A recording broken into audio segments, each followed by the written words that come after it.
India में 140 करोड़ लोग हैं, जिसमें से 50% मतलब 70 करोड़ यूथ हैं जिनकी उम्र 25 साल से नीचे है।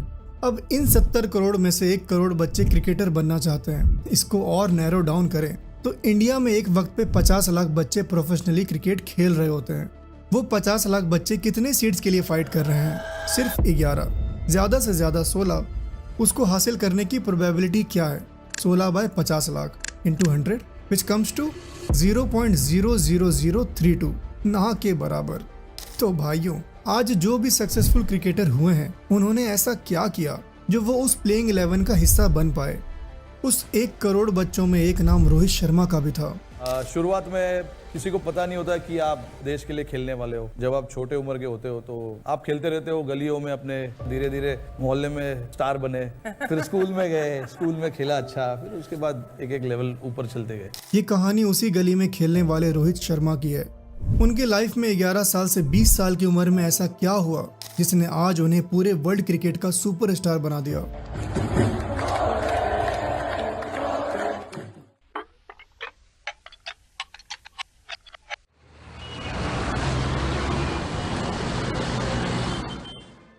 रोहित शर्मा एक आम मुंबई का लड़का क्रिकेट के सपने देखता था। डोंबिवली की गलियों में खेलते हुए उसने कभी नहीं सोचा था कि एक दिन वो दुनिया के सबसे बड़े स्टेडियम्स में छा जाएगा।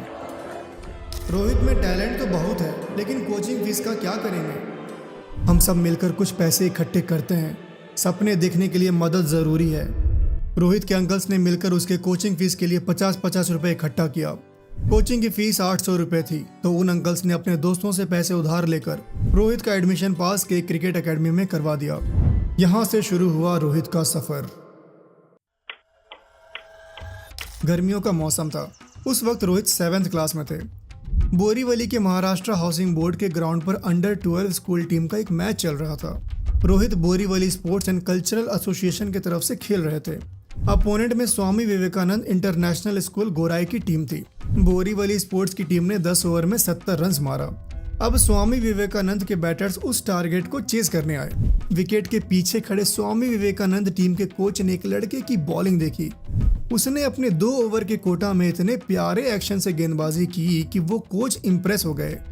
वो कोच कोई और नहीं, दिनेश लाड थे, और वो लड़का कोई और नहीं, रोहित शर्मा थे। अब तुम लोग चौंक क्यों रहे हो? हाँ भाई, रोहित ने शुरुआत एज एन स्पिनर ही किया था।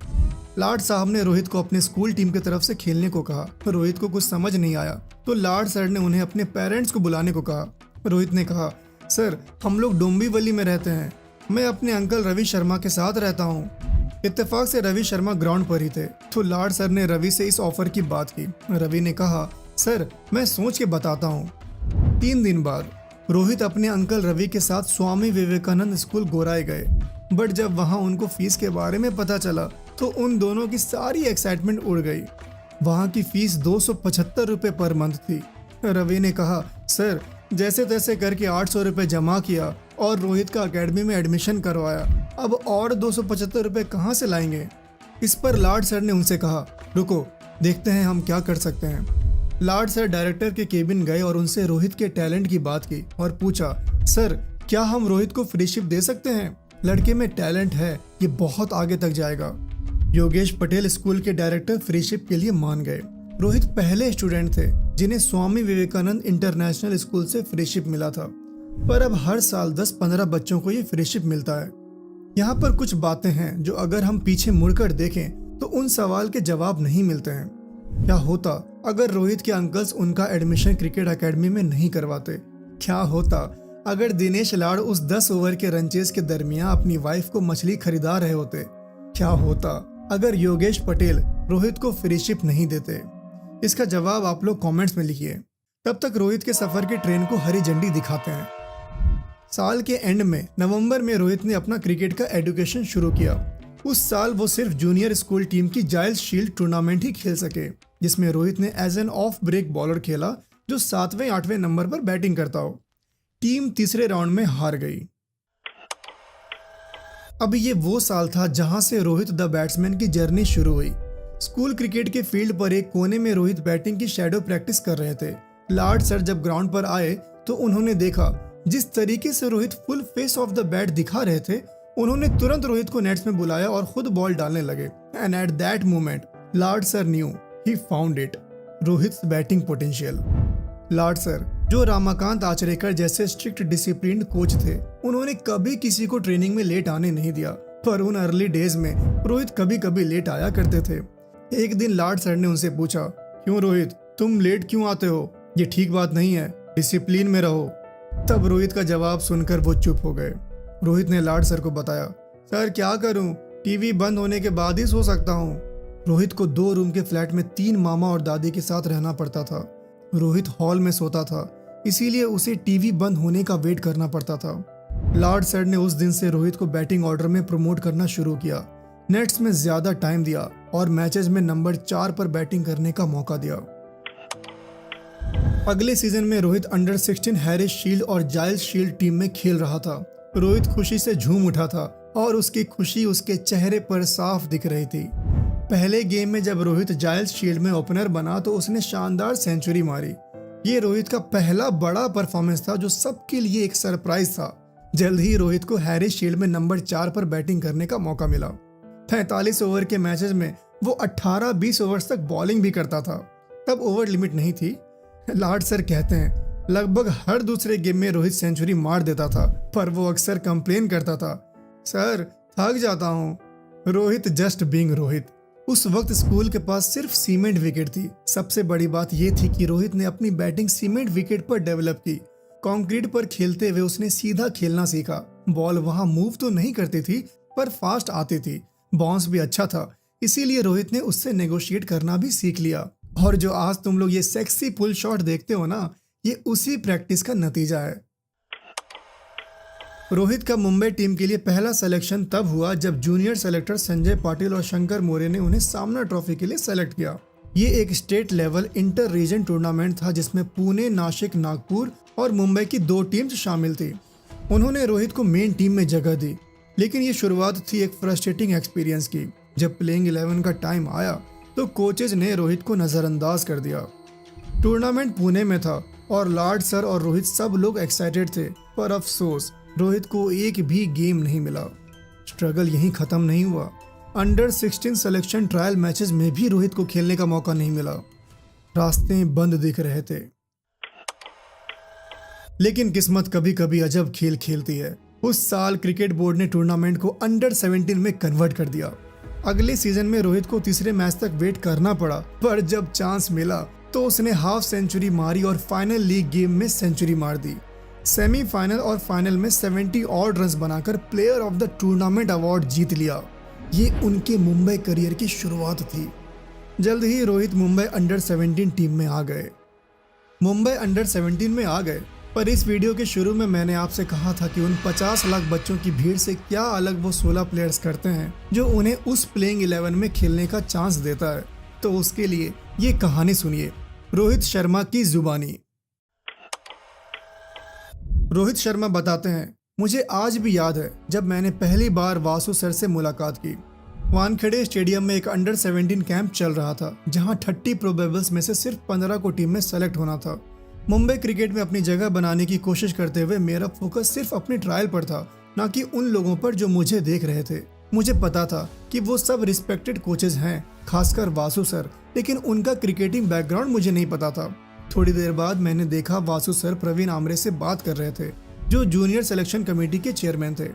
आमरे सर ने मुझे वासु सर के बारे में बताया, उन्होंने मुंबई क्रिकेट के लिए क्या किया है। ये सुनकर मैं सरप्राइज हो गया। मुझे एहसास हुआ कि ये मेरे लिए एक मैसिव अपॉर्चुनिटी है। यहाँ एक ऐसा इंसान था जिनका क्रिकेट नॉलेज अमेजिंग था और जिन्हें मैं अपना मेंटर बना सकता था। मैंने सोचा कि इस अपॉर्चुनिटी का पूरा फायदा उठाना चाहिए। उनसे जितना सीख सकूं सीखना है। ये मेरा बिग मूवमेंट था। वासु सर को मेनली प्लेइंग 11 पर फोकस करना था, लेकिन मैं हमेशा उनके पास रहने का बहाना ढूंढता रहता। मैं बस चाहता था कि वो बात करे और मैं सुनता रहूं। बॉम्बे स्कूल ऑफ क्रिकेट से हम आते हैं, जहां एक स्टैंडर्ड सेट किया गया है, और यही वो लोग हैं जो लेजेंड्स के साथ खेल चुके हैं और हर सीजन जीत चुके हैं। एक दिन वानखेड़े में मेरे नेट सेशन के दौरान वासु सर ने मुझे देखा और फिर कुछ ऐसा हुआ जिसने मेरी जिंदगी बदल दी। उन्होंने कैप्टन से कहा, हमें इस लड़के को टीम में लाना है, तुम अपने कॉम्बिनेशंस देख लो, मैं इंटरफेयर नहीं करूंगा, लेकिन ये लड़का खेलना चाहिए, मुझ पर भरोसा रखो। कैप्टन प्रशांत नायक मेरे पास आए और बोले, देख मुझे तेरे बारे में कुछ पता नहीं है और मैंने तेरे बारे में ज्यादा सुना भी नहीं है, लेकिन वासु सर कह रहे हैं कि तुझे खेलना चाहिए, तो कल तू खेल रहा है। जब मैंने बड़ौदा में अंडर 17 गेम में सेंचुरी मारी, मुझे याद है वासु सर किरण मोरे से मेरे बारे में बात कर रहे थे। वासु सर ने मेरे अंदर एक स्पार्क देखा और वो हमेशा मेरी केस को पुश करते रहे। रोहित शर्मा का बड़ा ब्रेक तब आया जब उन्होंने top corporate team air India के अगेंस्ट सेंचुरी मारी। उस मैच को देखने के लिए मुंबई और इंडियन क्रिकेट के दो इन्फ्लुएंशियल वॉइसेस दिलीप वेंगसरकर और प्रवीण आमरे भी मौजूद थे। आमरे उस वक्त जूनियर सिलेक्शन कमेटी के चेयरमैन थे जब 2006 under 19 world cup team select हो रही थी। जब स्क्वाड का अनाउंसमेंट हुआ, रोहित का उसमें नाम था। और वेंगसरकर 2007 में सीनियर सिलेक्शन कमेटी के चेयरमैन थे जब 2006 चैंपियंस ट्रॉफी आयरलैंड और इंग्लैंड के अगेंस्ट ओडीआईज और वर्ल्ड 2020 के लिए टीम्स सेलेक्ट हो रही थी। रोहित को इन तीनों टीम्स में जगह मिली थी। सबसे पहले बात करते हैं 2006 अंडर 19 वर्ल्ड कप के परफॉर्मेंस की। 6 मैच में रोहित ने बल्ले से 205 रन बनाया, जिसमें 350 प्लस स्कोर्स थे। Highest score 78 against Sri Lanka in RPS Colombo Premadasa stadium, ball से 5 विकेट। इसके बाद देवधर ट्रॉफी में वेस्ट जोन की तरफ से खेलते हुए नॉर्थ जोन के खिलाफ उन्होंने 142 रन बनाया और टीम को 8 विकेट से मैच जितवा दिया। इस परफॉर्मेंस के बाद 2006 चैंपियंस ट्रॉफी के लिए उन्हें इंडियन टीम के लिए कॉल आया।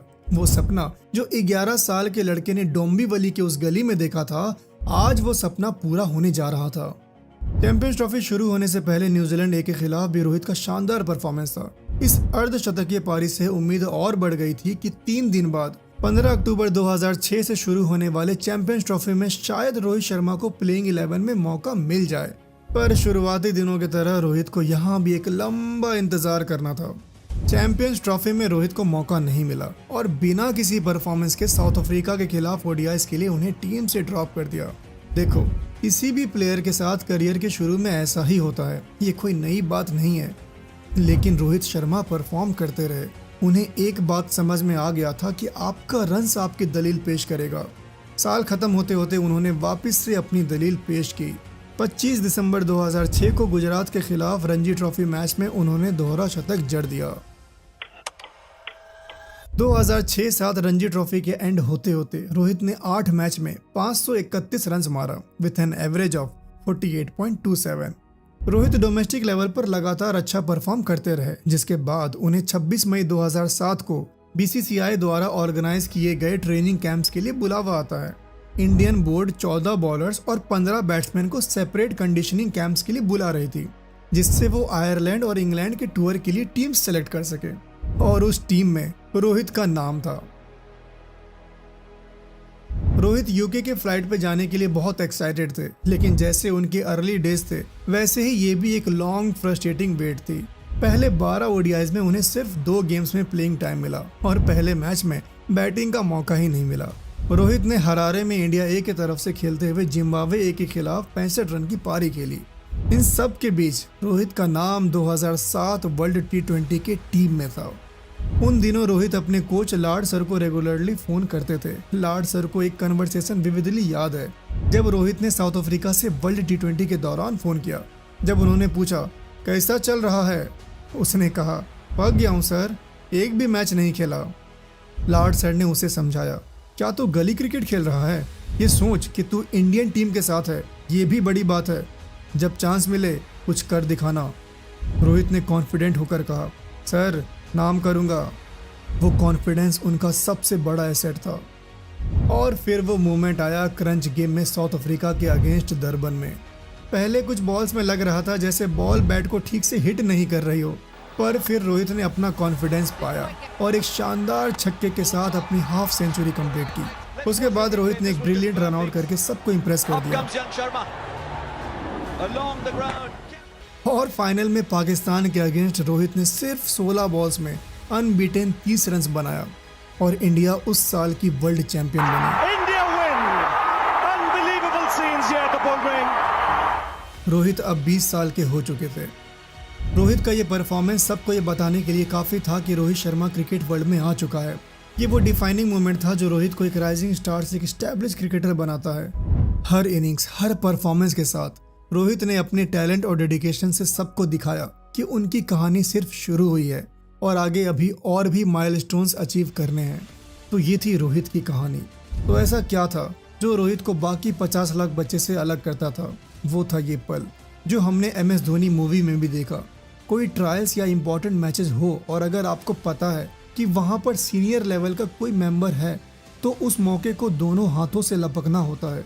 यही चीज़ धोनी ने भी किया था और यही चीज़ रोहित ने भी वासु सर के सामने किया।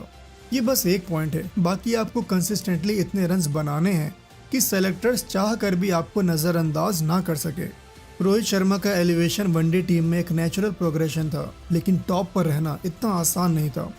अर्ली सक्सेस के बाद एक पीरियड आया इनकंसिस्टेंसी का। उनके करियर का सबसे बड़ा सेटबैक तब आया जब उन्हें 2011 वर्ल्ड कप के लिए टीम से बाहर कर दिया गया। 2011 वर्ल्ड कप के 15 मैन स्क्वाड में पहले 14 प्लेयर्स की लिस्ट में रोहित का नाम था, पर फिर ऐसा क्या हुआ जो उनको टीम के फाइनल 15 में भी जगह नहीं मिला?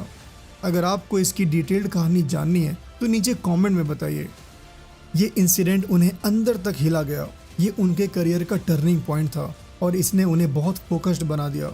लाड सर कहते हैं ये मोमेंट रोहित के लिए एक बड़ा झटका था, लेकिन इसी सेटबैक ने उन्हें और भी डिटरमिन्ड और डिसिप्लिन बना दिया। रोहित ने अपने आप को और मेहनत से तैयार किया और अपनी कंसिस्टेंसी पर काम करते रहे। हर स्ट्रगल और चैलेंज को अपनी स्ट्रेंथ बनाते हुए रोहित ने साबित किया कि वो वापस आएंगे और भी शानदार तरीके से। और आज रोहित क्या है इसको तो बताने की ज़रूरत नहीं है। अगर आपको रोहित शर्मा की पूरी स्टोरी जाननी है तो इस वीडियो को देखिए। मिलते हैं अगले वीडियो में, तब तक के लिए ख्याल रखें अपना और अपनों का।